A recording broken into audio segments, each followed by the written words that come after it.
નમસ્કાર મિત્રો અંતે રાજીનામું શિક્ષણ મંત્રી ધર્મેન્દ્ર પ્રધાને રાજીનામું ધરી દીધું છે। દેશમાં એક અવાજ ગુંજતો હતો, રાજીનામું આપે। શિક્ષણ મંત્રી ધર્મેન્દ્ર પ્રધાન રાજીનામું આપે અને અંતે ધર્મેન્દ્ર પ્રધાને રાજીનામું આપવું પડ્યું છે। ભારતીય જનતા પાર્ટીના કામ પર સવાલો ઊભા થતા હતા। શા માટે રાજીનામું નથી લેવામાં આવતું તે બાબત પણ ઘણા સવાલો ઊભા થયા હતા, પરંતુ અંતે રાજીનામું આપવું પડ્યું છે। વિપક્ષ હોય, જેનઝી હોય, તેના આગેવાનો હોય, તે વાત મૂકતા રહ્યા છે કે જ્યાં સુધી રાજીનામું નહીં આપવામાં આવે ત્યાં સુધી આ આંદોલન શરૂ રહેશે। વિસ્તારથી વાત કરું તો આપને યાદ હશે કે મે મહિનામાં સીજેપી પાર્ટી સોશિયલ મીડિયામાં પોતાનો એકાઉન્ટ શરૂ કરી નીટ પેપર લીકને લઈ પોતાનો અવાજ મૂકે છે। 6 જૂનના રોજ અભિજીત દીપકે તેના સ્થાપક ભારત આવે છે। 28 જૂનના રોજ સોનમ વાંગચુક પર્યાવરણવિદ જેમણે સમર્થન આપ્યું હતું તે અનિશ્ચિત કાળની ભૂખ હડતાલ પર બેસે છે જંતર મંતરમાં। જે બાદ દેશભરમાંથી લોકો ત્યાં પહોંચે છે, તેમને સમર્થન આપે છે, આંદોલન મોટું બનતું જાય છે અને અંતે 18 જુલાઈએ સોનમ વાંગચુકને ત્યાંથી ઉપાડી લેવામાં આવે છે, હોસ્પિટલ દાખલ કરી દેવામાં આવે છે। જે બાદ 20 જુલાઈના રોજ સંસદ તરફ લોકો આગળ વધે છે, વિદ્યાર્થીઓ જેનઝી આગળ વધે છે અને તેમના પર લાઠીચાર્જ કરવામાં આવે છે। આંદોલન વધુ મોટું બને છે, આંદોલન વધુ ચર્ચામાં આવે છે અને ત્યારબાદ અંતે વડાપ્રધાન મોદી પણ રીલ અપલોડ કરે છે। વડાપ્રધાન મોદી પણ રીલ અપલોડ કરી પોતાની વાત મૂકે છે, કહે છે કે અમે આ કરી રહ્યા છીએ, ફલાણું કરી રહ્યા છીએ, ઢીકણું કરી રહ્યા છીએ, ફાસ્ટ ટ્રેક કોર્ટની વાત, પરંતુ રાજીનામું લેવામાં આવશે કે નહીં તે વિશે કોઈ વાત નહીં। અંતે ધર્મેન્દ્ર પ્રધાન રાજીનામાની વાત મૂકે છે સોશિयल मीडिया અને તેમણે શું લખ્યું છે એ એક વખત આપણે વાંચી લઈએ। मेरे युवा साथियों, मैं पिछले 4 दशकों से अधिक समय से छात्र, शिक्षक और शिक्षा सुधार के लिए समर्पित रहा हूँ। मेरा सदैव यह विश्वास रहा है कि एक सशक्त, समावेशी और दूरदर्शी शिक्षा व्यवस्था ही सशक्त राष्ट्र की आधारशिला होती है। मैं देश के युवाओं की आकांक्षाओं, भावनाओं और उनकी न्यायोचित अपेक्षाओं का गहरा सम्मान करता हूँ।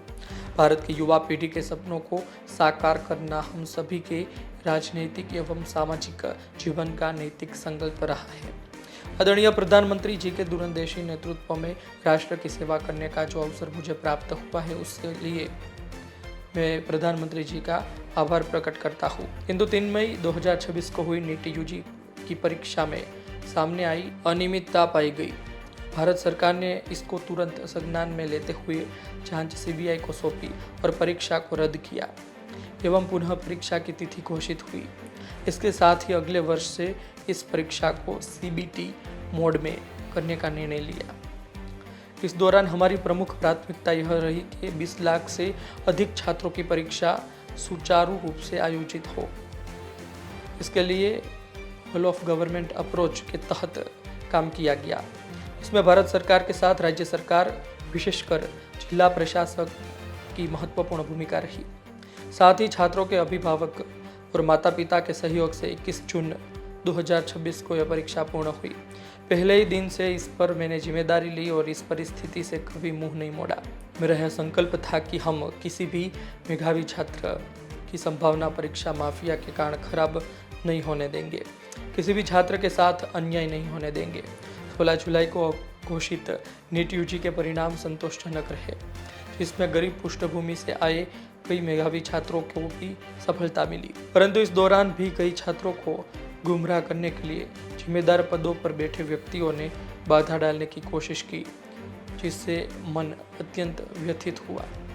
मैं सदैव हमारे प्रजातंत्र की शक्ति में अटूट विश्वास रखने वाला रहा हूँ।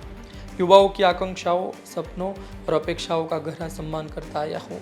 वे केवल भारत का भविष्य ही नहीं बल्कि एक नए और विकसित भारत के वाहक, निर्माता और भविष्य के शिल्पकार भी है। पिछले 10 दिनों का घटनाक्रम देखकर मेरा मन दुखी है। यह मेरे लिए व्यक्तिगत प्रतिष्ठा का विषय नहीं है। भारत की युवा शक्ति ही इस देश की असली ताकत है। देश की युवा शक्ति को भ्रम के कुचक्र में फंसने नहीं देंगे, यही मेरा संकल्प है। जंतर मंतर पर और देश में जो स्थिति बनी, इस स्थिति का राष्ट्र विरोधी ताकतें लाभ ना उठाए, देश की एकता बनी रहे। भारत में भी एक विद्यार्थी का भविष्य कानूनी पेचीदगियों में ना उलझे। हमारे बच्चे अपना समय पढ़ाई में लगाए, करियर बनाने में फोकस करें।